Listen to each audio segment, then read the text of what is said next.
যুদ্ধাপরাধীদের যে ছবিগুলো টিএসসিতে প্রদর্শিত হচ্ছিল এটা তো আসলে প্রোগ্রামের অনুমতি আগেই নিয়েছিল ছাত্র শিবির, কিন্তু আসলে কাদের ছবি আটকানো হচ্ছে বা কি কি থাকবে প্রোগ্রামে এটা তো বিশ্ববিদ্যালয়ের প্রশাসনের একটা দেখার দায়িত্ব।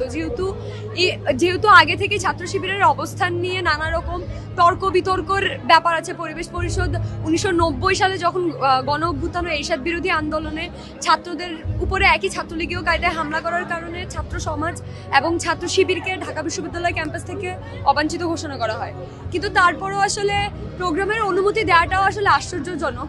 কিন্তু তারপরে অনুমতি দেওয়ার পরে বিতর্কিত কিছু আছে কিনা এটা দেখার এবং নিশ্চিত করার দায়িত্ব কিন্তু বিশ্ববিদ্যালয়ের প্রশাসনের ছিল, কিন্তু তারা আসলে এই দায়িত্বটা পালন করে না। যখন ছাত্ররা বিকাল থেকে তাদেরকে যেহেতু এখানে যারা দেখতে পেয়েছেন বিশ্ববিদ্যালয় প্রশাসনকে বারবার কল দিয়ে জানানোর পরেও তারা আসলে কোনো ধরনের পদক্ষেপ নেয় না।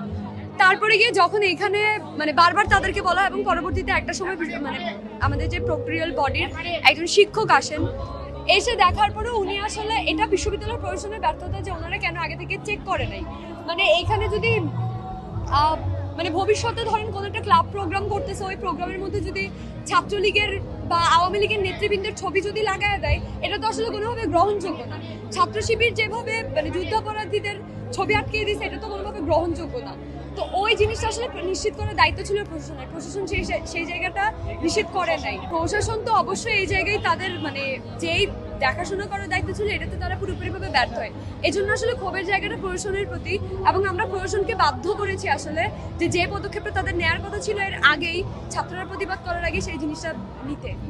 For more updates, follow us on Facebook, subscribe our YouTube channel, get the latest update on www.daily-sun.com.